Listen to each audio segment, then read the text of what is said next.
This is tutorial number 133 and it covers anchor points within Catia V5. To start off, open up tutorial part number 127, which is located on the DVD. Now what we're going to do is I'm going to go over anchor points, and what these do is that when we're using and trying to dimension circular objects or curves, we're able to select certain anchor points, and those are the anchor points that we're going to be positioning and creating our dimensions from.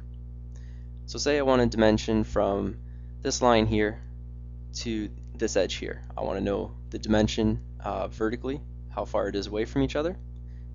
Normally I'd go and click the length, click the vertical, click this line here, but what I'm getting is the center point of that curve. That's not what I want. So what I'm going to have to do is I'm going to have to play around with the anchor points. Now to get to the anchor points, it's while you're positioning it. So let's click length, we'll click this line here, click this line here, right click, and the line anchors. There's the first ones and the second ones. Now the first one is going to be your first point that you selected. So there's anchor 1 and anchor 2. Right now it's on anchor 2.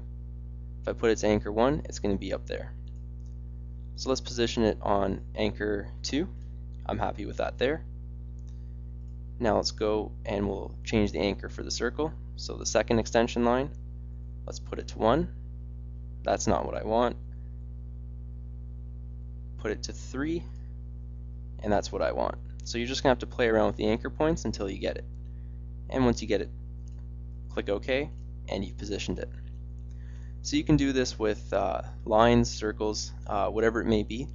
If you're two objects, if you're having trouble getting the actual dimension you want, you might need to play around with the anchor points.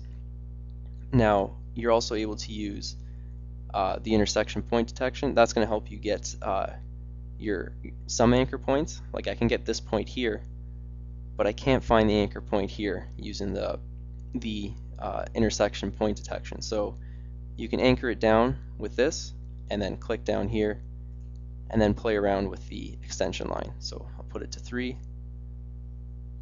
put it to 1. Every time it's going to be different, depends what you're using and what you're dimensioning. So using the anchor points, again, it's going to keep your drawings more precise, more accurate, easier to read, and it's going to get you the results that you want. And that concludes our tutorial on anchor points within Catia V5.